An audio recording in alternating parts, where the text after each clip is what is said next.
माझ्या वडिलांची मिरासे गा देवा,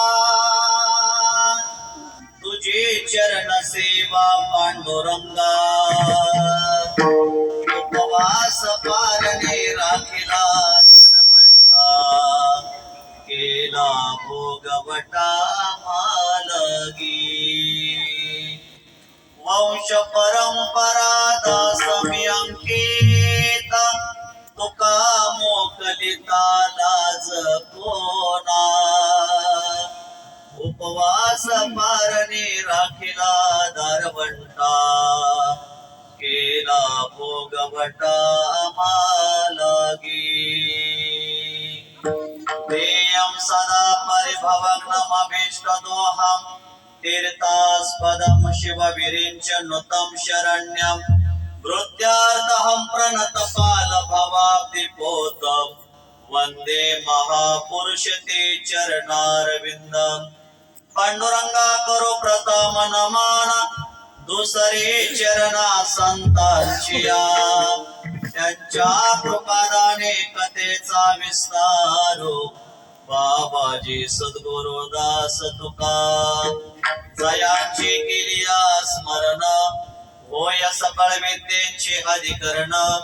तेची बंधू श्री चरण श्री गुरूंची, ते नमस्कारुनी आता.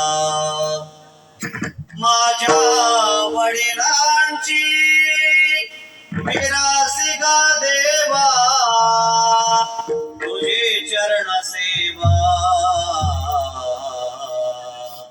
पांडुरंगा.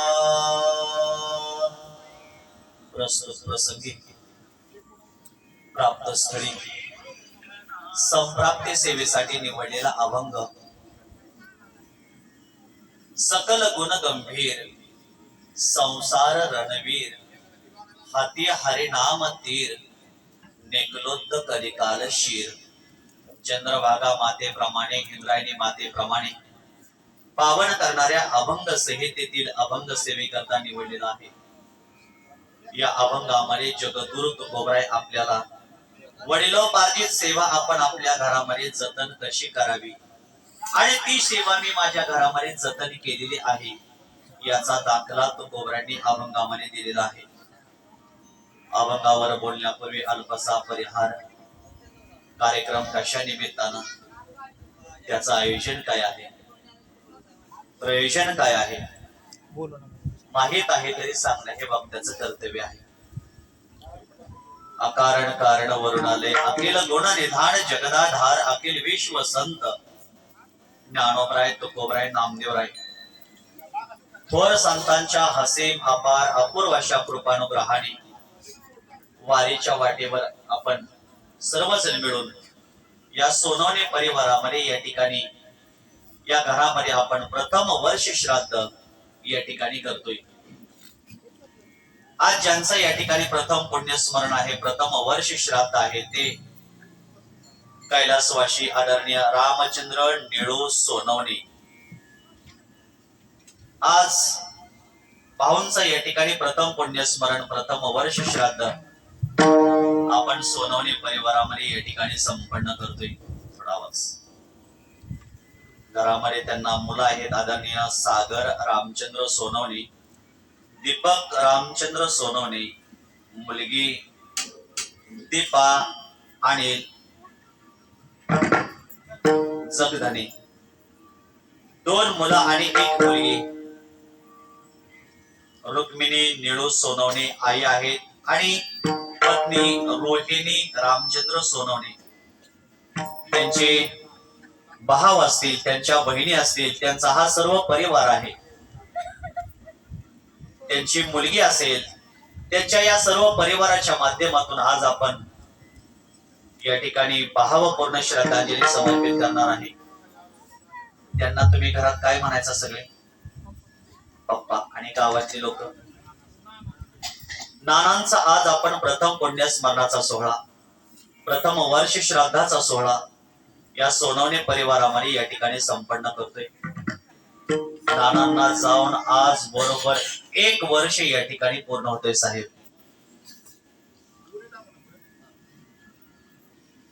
कार्यक्रमामध्ये शांतता लागत असते. टाचणी पडली तरी आवाज आला पाहिजे एवढी शांतता कार्यक्रमामध्ये पाहिजे. तुमचं झालं की लवकर उरकून घ्या, बंद करा लवकर. आज आपण सर्वजण मिळून या ठिकाणी नानांचा पुण्य स्मरणाचा सोहळा या घरामध्ये संपन्न करतोय. घरामध्ये सागर असेल, दीपक असेल, त्यांची बहीण दीपा असेल आणि त्यांच्या आई असतील. यांनी शेवटचं नानांचं केलेलं कार्य आहे आणि खऱ्या अर्थाने केलंच पाहिजे. प्रत्येकाने गेलेल्या व्यक्तीचं शेवटचं कार्य घरामध्ये केलं पाहिजे. का जी व्यक्ती असते, ज्या व्यक्तीने आपल्याला जन्माला घातलं, ज्या व्यक्तीने आपल्याला हा मानवी देह दिला, जिने दिला त्यासे द्यावा पिंड दान, उत्तीर्ण चरण धरून राहावे. आपल्या घरातले वडील कशी बी असू द्या, पण त्यांनी आपल्याला जन्माला घातले, त्यांनी आपल्याला लहानाचं मोठं केले, त्यांनी आपल्याला जगवलंय. आपण आजारी पडलो लहान असताना, वडिलांनी आपल्याला दवाखान्यामध्ये नेलं. 5 वर्षापर्यंत आपल्याला काही कळत नव्हतं, तेव्हा त्यांनी आपल्याला जगवलं. आता आपल्याला सगळ्याला कळायला लागले, आपण मोठं झालोय, आपण लगेच त्यांना म्हणतो त्यांना काही कळत नाही. शक्यतो त्यांना काही कळत नाही असं कधीही म्हणू नये. त्यांना कळत होतं म्हणून तर आपण आज एवढं मोठं झालेलो आहोत.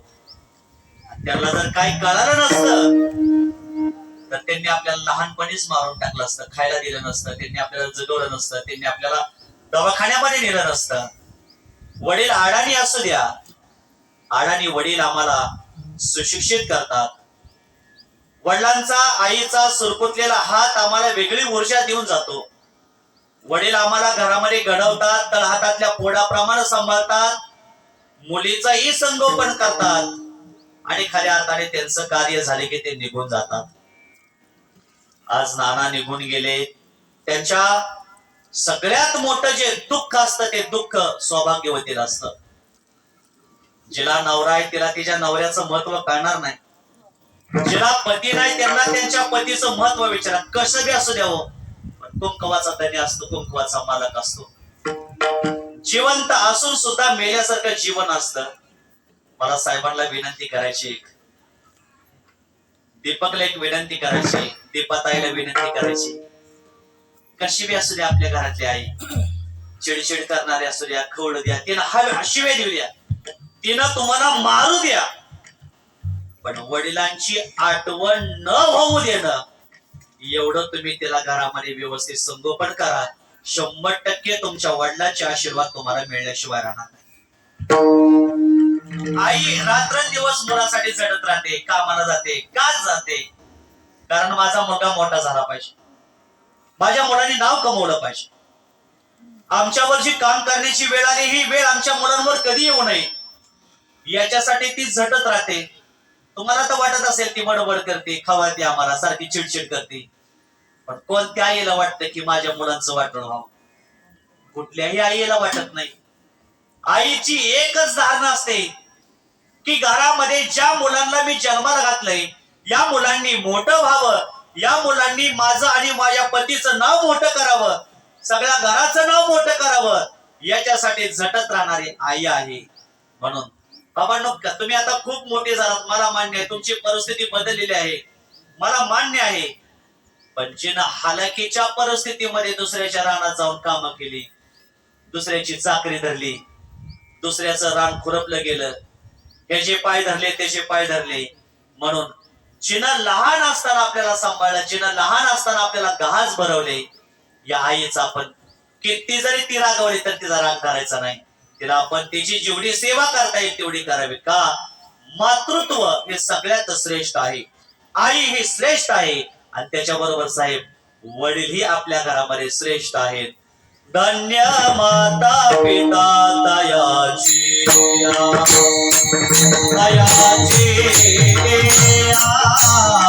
धन्य माता पिता दयाची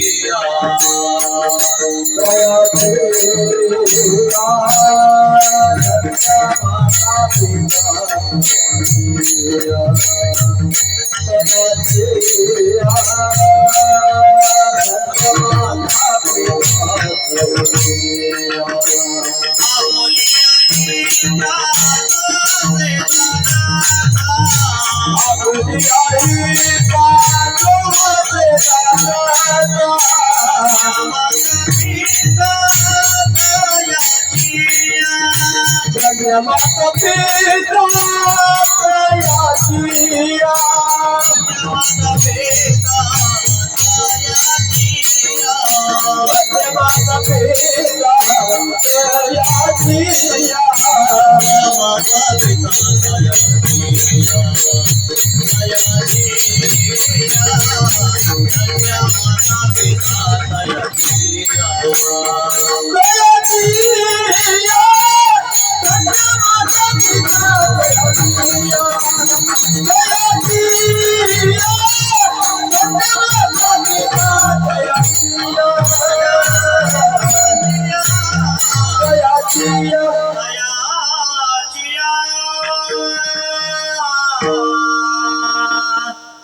आज आपण नानांचा पुण्य स्मरण घरामध्ये करतोय. आपण कुठल्याही जातीमध्ये जन्माला येऊ द्या, कोणत्याही कुळामध्ये जन्माला येऊ द्या, पण आपण सर्वजण मिळून हिंदू म्हणून जन्माला आलेलो आहोत. या जगामध्ये साहेब दोनच जाती आहेत, एक स्त्री आणि दुसरी पुरुष. आणि या जगामध्ये एकच धर्म आहे, तो म्हणजे माणुसकी सारखा पवित्र धर्म आहे. आज आपण कोणत्या जातीत जन्माला आलोय हे देव बघत नाही. देव फक्त बघतो तुम्ही काय कार्य करताय, तुमचं राहणीमान काय आहे, तुम्ही घरामध्ये काय करता हे देव बघत असतो. आज आपल्या हिंदू धर्मामध्ये आपल्याला वर्ष श्राद्ध करायला सांगितलेलं आहे. आपण आपल्या हिंदू धर्माने सांगितलेली संस्कृती आपण आपल्या घरामध्ये जपली पाहिजे. ऐका माझं बोलणं, सगळ्यांनी माझ्याकडे लक्ष द्या. हिंदू धर्मामध्ये वर्ष श्राद्ध करणं हा प्रघात आहे. प्रत्येकाने वर्ष श्राद्ध केलं पाहिजे. आई वडील आहेत तोपर्यंत आई वडिलांची सेवा केली पाहिजे, त्यांना खाण्यासाठी अन्न दिलं पाहिजे. आई वडील आहेत तोपर्यंत त्यांना आपण दवाखान्यामध्ये नेलं पाहिजे. आणि आई वडील आहे निघून गेले तरी आपण घरामध्ये त्यांची सेवा केली पाहिजे. आहे तोपर्यंत खाण्यासाठी अन्न द्या, नेसण्यासाठी वस्त्र द्या, आहे तोपर्यंत दवाखान्यामध्ये न्या. आणि ते निघून गेले की त्यांचे शेवट आपल्याला जे सोहळे करायचे ते आपण जरूर केले पाहिजे. आता आहे तोपर्यंत आपल्याकडून काही चुकीचं घडलं असेल, काही कमी जास्त घडलं असेल, झालं ते झालं, आता सोडून द्या. आता मग शेवटचं पितृ कार्य तरी आपण व्यवस्थित घरामध्ये केलं पाहिजे.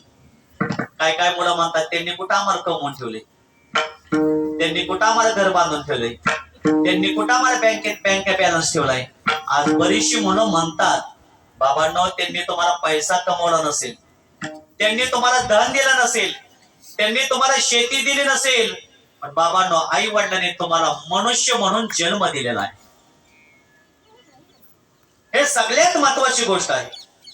मग आपण त्यांच्याबद्दल कृतज्ञता व्यक्त केली पाहिजे. कशी बी आई वडील असू द्या, कशी बी असू द्या, वेडे असू द्या, व्यसनी असू द्या, चिडचिड करणारे असू द्या, पण शेवट ते आई आणि वडीलच असतात. रागवतात, चिडचिड करतात, खवळतात. का खवळतात? माझ्या मुलासाठी खवळतात, आपला मुलगा मोठा व्हावा याच्यासाठी खवळतात. म्हणून शेवटचं पितृ कार्य आपण पिंडदानाचं कार्य घरामध्ये जरूर करावं. राहुल काका आले, त्यांच्यासारखं पिंडदान कुणीच करत नाही. आणि हे सगळं पिंडदानाचं नियोजन आमच्या आदरणीय उद्धव मामा सोनवणे यांनी केलं. त्यांनी मला कीर्तनाचं निमंत्रण दिलं, त्यांनी ब्राह्मण काकाचं बघितलं. सगळं त्यांच्या एक मनामध्ये विचार आहे की आपल्या घरात त्यांना माहित नाही, आपण काहीतरी त्यांना सांगावं, मार्गदर्शन करावं. आज 100% अर्ध पुण्य तुम्हाला मिळणार आहे उद्धव मामा. का? वाईट मार्गाला लावणारे साहेब आज जगात कितीतरी. उद्धव काकांनी आज तुम्हाला तुमच्या घरात सुख मिळावं, शांती मिळावी, समाधान मिळावं म्हणून शेवटचं पितृ कार्याला त्यांनी सहकार्य केलं. का केलं? म्हणून माणसाने 100% आपण एखाद्या व्यक्तीला काही माहित नसेल तर त्या व्यक्तीला चांगला मार्ग सांगावा. बाळांनो वर्ष श्राद्ध करा, बाळांनो पिंडदान करा, बाळांनो ब्राह्मण काकाला बोलवा, बाळांनो आचारी बोलवा, स्वयंपाक करा, लोकांच्या 4 घास मुखामध्ये जाऊ द्या. आणि याच्या बरोबर बाळांनो कीर्तन घ्या. का? 4 विचार कानावर माणसाच्या पडले पाहिजे. का? 4 विचार जर चांगले माणसाच्या कानावर पडले तर मनुष्य वाईट मार्ग सोडून चांगल्या मार्गाला प्रवृत्त होतोय.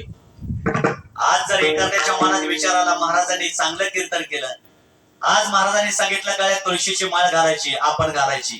आज महाराजांनी सांगितलं तंबाखू खायचे नाही, आपण बी खायचे नाही. आज महाराजांनी सांगितलं व्यसन कोणी करायचं नाही, आपण बी व्यसन करायचं नाही. एक मनुष्य जर सुधारला तर जगामध्ये कुटुंब सुधारतं, कुटुंब सुधारलं की वस्ती सुधारते, वस्ती सुधारली की गाव सुधारतं, गाव सुधारलं की तालुका सुधारतो, तालुका सुधारला की राष्ट्र सुधारतं, आणि राष्ट्र घडलं की देश घडायला जगामध्ये वेळ लागत नाही.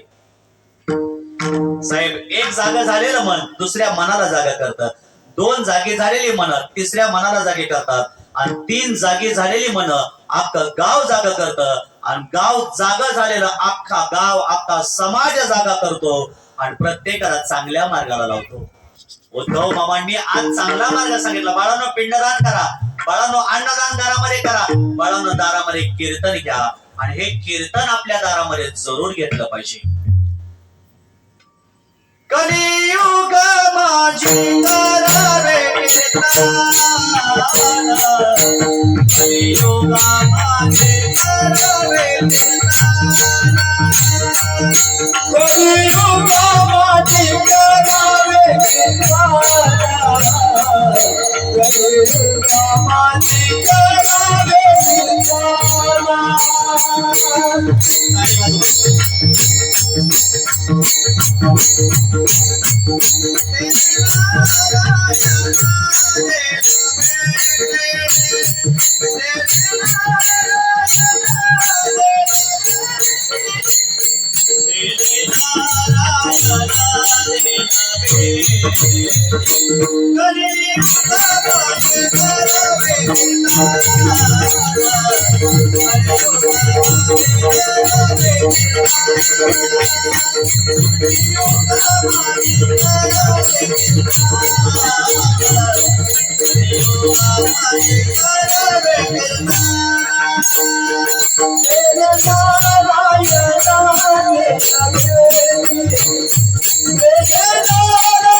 कलियुगा माझे करावे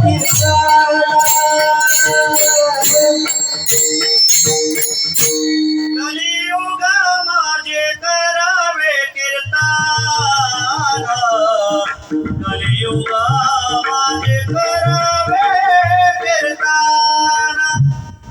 आपल्या घरामध्ये पिंडदान करावं ब्राह्मण काका ज्या पद्धतीने सांगतील त्या पद्धतीने पिंडदान घरामध्ये करावं आणि केल्यानंतर आपल्या घरामध्ये जेवढं धर्म कार्य करता येईल तेवढं साहेब धर्म कार्य करावं आज आपल्या घरामध्ये अन्नदान करावं आज द्वादशी आहे बर का उद्धव काका काल एकादशी होती एकादशी असते त्या दिवशी आपल्याला जेवण करता आलं नसतं एकादशी दिवशी फराळच करायचं असतं एकादशीच्या दिवशी शक्यतो आपण जेवण करायचं नाही आता पुढच्या 15 दिवसात सगळ्यांनी एकादशी धरायची बर का तुम्ही धरणार ना होय अध्यक्ष कीर्तन झाल्यावर मला तुमचा नंबर द्या मी तुम्हाला एकादशी दिवशी फोन करीन काका एकादशी धरली का म्हणून हा बर का साहेब हा तुम्ही पण हा 15 दिवसातून एक एकादशी येते एकादशी दिवशी आपण जेवण करायचं नाही का एकादशीच्या दिवशी जगातली सगळी पाप अंतराळामध्ये असतात त्यांना आश्रय मिळत नाही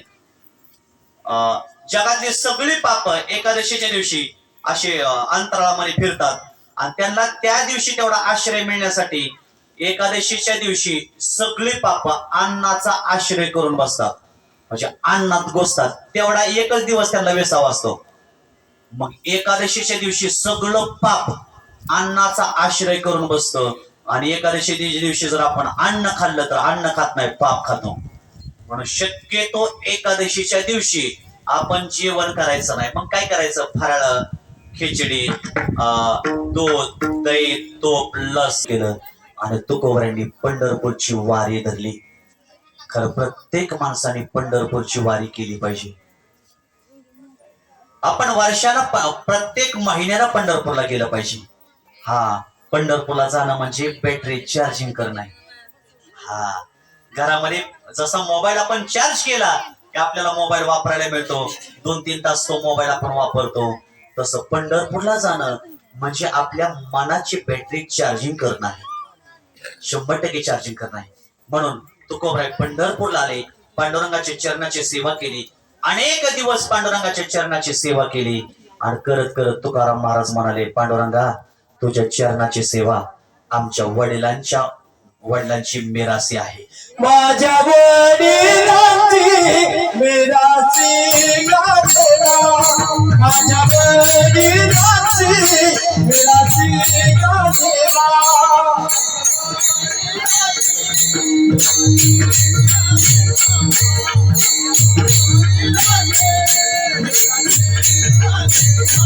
माझ्या वडिलांची मिरासी गाठला माझ्या वडिलांची मिरासी गाठला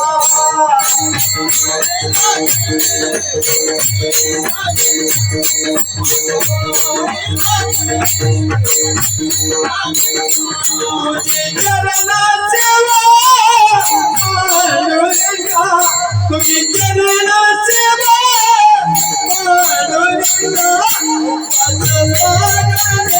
राखीला लालमंगा, उपवास करे राखीला लालमंगा, तुझी चरणा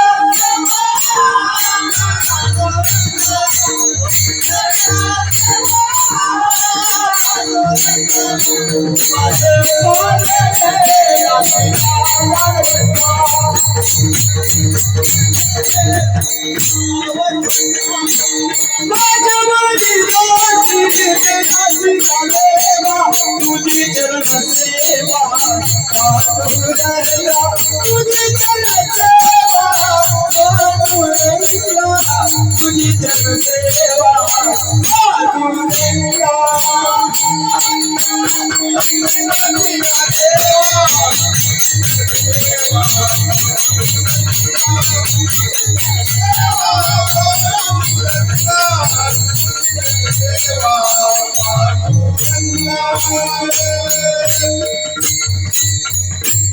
माझ्या वडिलांची अभंगाचं पहिलं चरण. माझ्या वडिलांची मिरासी गा देवा, तुझी चरण सेवा पांडुरंगा.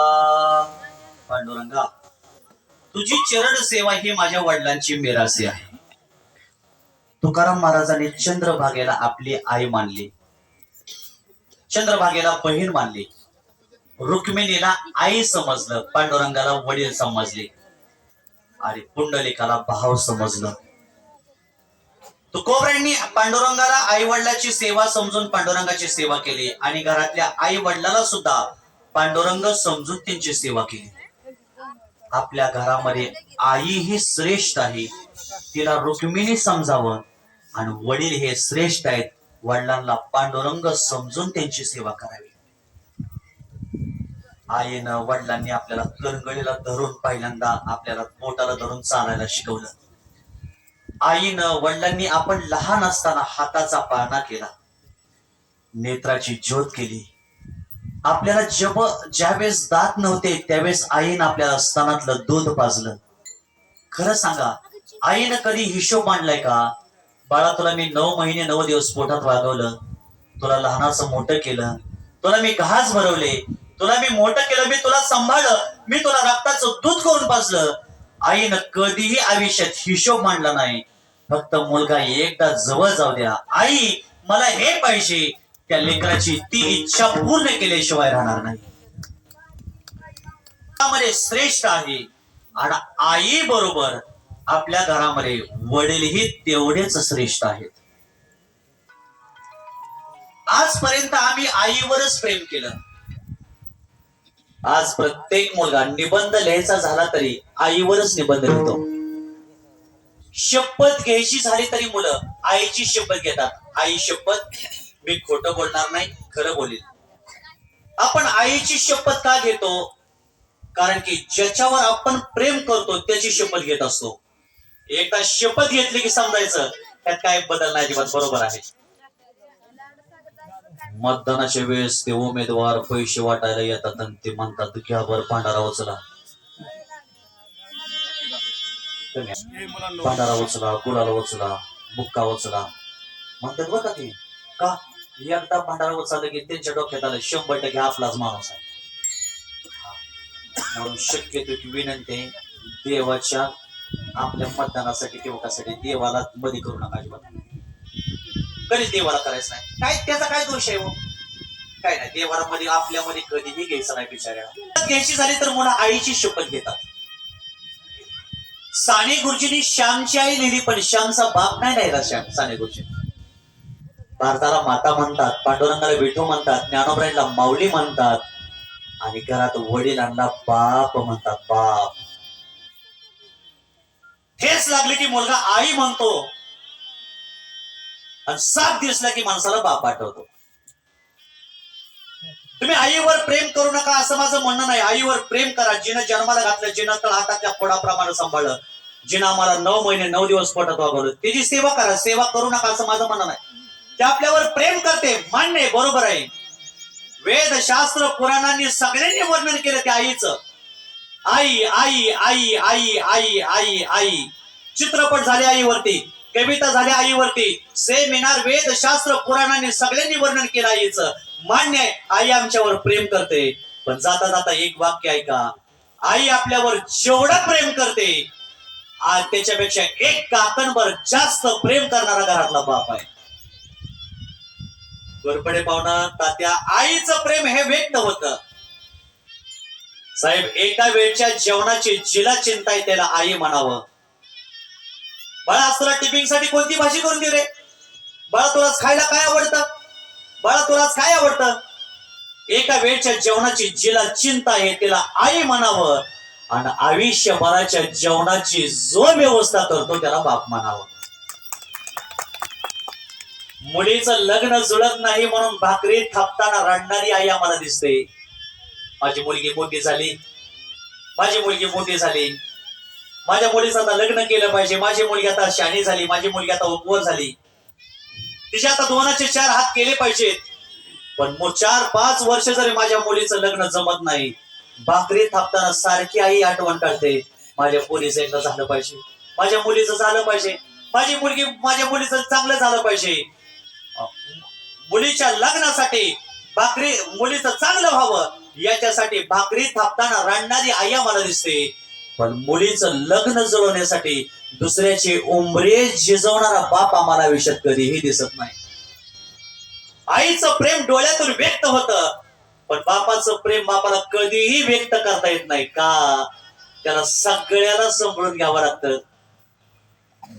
कधी पत्नीचा आजारपण असो, मुलाबाळांचं शिक्षण असो, मुलगी वयात आली की बापाला चिंता असते. 10वी-11वीला गेले की कॉलेजच्या परीक्षेला वडिलांना न्यायला चिंता असते. आता माझी मुलगी मोठी झाली, तिचं चांगलं झालं पाहिजे, ती मोठी झाली पाहिजे.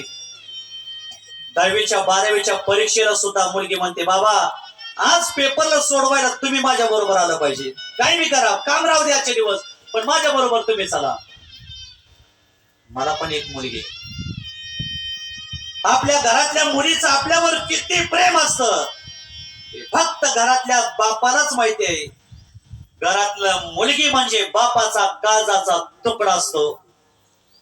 आज दीपाताई घरामध्ये आहेत, त्यांना माहिती आहे माझ्या वडिलांनी माझ्यासाठी किती कष्ट सहन केलेले आहेत, माझे वडील माझ्यासाठी किती झिजलेले आहेत. 100% आपल्या घरातल्या मुलीला आठवण येत असते. साहेब, आपल्या घरातल्या मुलाचं प्रेम आईवर जास्त असतं आणि घरातल्या मुलीचं प्रेम घरातल्या बापावर जास्त असतं. मुलगी निघून जाणार आहे, तिला माहिती आहे मला घर सोडायचंय, पण ती निस्वार्थ प्रेम आपल्या घरातल्या बापावर करत असते. बहिणी हो, मी जरूर सांगेन, तुमच्या लग्नामध्ये, मुलीच्या लग्नामध्ये सगळी माणसं जीवन जातात, पण मुलीच्या लग्नामध्ये एक मनुष्य दिवसभर उपाशी असतो, तो म्हणजे मुलीचा बाप असतो. कधीतरी त्याला एकदा बघा, त्याला जवळ जावा.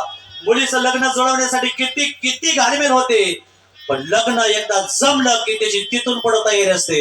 माझ्या मुलीचं चांगलं झालं पाहिजे, कार्यालय बुक करा, चला आचार्य बुक करा, घोडवाला बुक करा, स्पीकरवाला, मांडवाला बुक करा. 2 महिन्यावर तारखा जवळ आलेल्या आहेत, काहीही कमी करू नये याच्यासाठी रात्रंदिवस बाप झटत राहत असतो. मुलीच्या लग्नाच्या आदल्या दिवशी आचार्याला सांगतो, आचार्य साहेब स्वयंपाक चांगला करा, माझ्या मुलीच्या घरचे सगळे पाहुणे येणार आहेत, काय कमी त्यांना अजिबात पडून देऊ नका, स्वयंपाक चांगला करा, काय पाहिजे ते मागा, मी तुम्हाला द्यायला तयार आहे.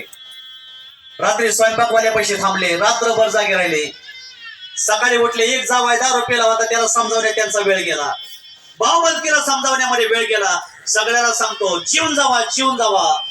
लोक जेवतात, नुसते जेवत नाहीत, पिशवीमध्ये बुंदी भरून घेऊन जातात, पण मुलीचा बाप 3-4 वाजेपर्यंत उपाशी असतो.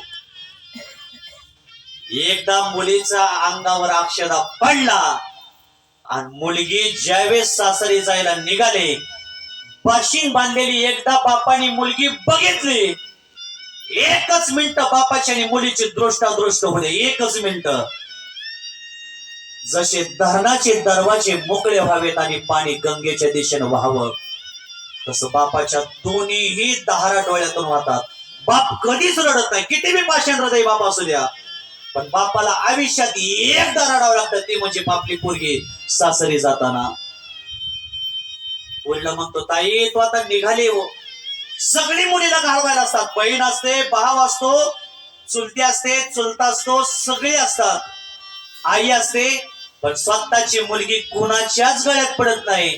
सासरी जाताना मुलगी कार्यालयाच्या खांबाला धरून कवटाळून रडणारा बाप त्या बापाच्या जवळ जाते आणि म्हणते, बाबा आता मी चालले, संध्याकाळी रोज घरी येत चला, लवकर उशीर पुढ करत जाऊ नका. बाबा माझ्या आईशी कधी भांडत जाऊ नका, आई माझी पोळी आहे जरा. प्रत्येकाच्या घरात आहे बरं का, समजावत राहते, बाबा दारू पिऊ नका, बाबा संध्याकाळी घरी शुगरच्या गोळ्या वेळच्या वेळ घेत चला, डायबिटीसच्या गोळ्या वेळच्या वेळ घेत चला. बाबा आता मी निघाले, फक्त मला एक तरी संध्याकाळी गेल्यावर फोन करा. बरं आहे आता फोनची सुविधा आहे म्हणून बरं आहे. बडगर पाहुणा पुन्हा पहिले फोन नव्हते अजिबात. ज्या दिवशी मुलगी दिली त्या दिवशी मेली म्हणून समजलं जात होतं. असा काळजाचा तुकडा घरातल्या मुलगी असते. बहीण भावंड घरामध्ये लय भांडणं करतात, आम्ही बी केलेले. 10वी पर्यंत इतकी भांडणं एकमेकाची लेस भांडणं असतात. आता भांडणं करू नका बरं का घरी गेल्यावर. भाऊ लय मारतो बहिणीला, पाटणीत नुसत्या बुक्या मारतो. आणि लग्नात बहीण बाशी बांधते, भावाला म्हणते, दादा आपण लय दोघांनी भांडणं केलेत, मला मारायचंय का, मार आता.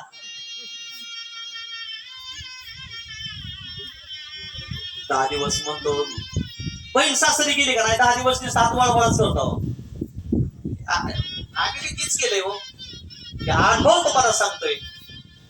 पण बहीण म्हणते, भाऊ म्हणतो, आपण दोघांनी आता भांडणं करायची नाही, आपण दोघांनी एकमेकावर जीवापाड प्रेम करायचं. मला विनंती आहे, प्रत्येक बहिणीनं भावावर प्रेम करा, आणि घरातल्या बहिणीनं भावाने सुद्धा आपल्या घरातल्या बहिणीवर प्रेम करा. साहेब तिला द्या, काहीच कमी पडणार नाही, काहीच कमी पडणार नाही. तुमच्या खिशात 10 रुपये, 1 रुपया बहिणीला द्या.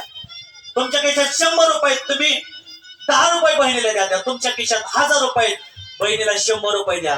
भाच्याला द्या. बहिणीला दिलेला आयुष्यात कधीही कमी पडत नाही. तिला मागू नका माघारी पैसे, अजिबात मागू नका. आपली बिचारी बहीण गरीब आहे ना, तिला द्या. आयुष्यामध्ये आपल्या प्रपंचात सोन्याचा दोर निघाल्याशिवाय राहणार नाही. काय का व्हायना द्या, पण ती नाव काढेल ना, माझा भाव आहे, माझा भाव आहे, मला हे करतोय, मला ते करतोय, अख्ख्या गावात दौंडी देईल, माझा भावा मोठा झालाय, माझा भाऊ मला हे करतोय, सहकार्य करतोय. म्हणून जगामध्ये बाप हा बाप असतो. खऱ्या अर्थाने बाप कधीच कोणाच्या पाया पडत नाही, पण मुलीच्या सासूच्या पुढे जातो आणि म्हणतो, विहीन बाई विनंती करीतो, पदरात घ्याव मला. म्हणून बाप हा बाप जीवनामध्ये असतो. बाप फाटकी कपडे घालतो, पण मुलाबाळासाठी चांगले कपडे घेऊन देतो.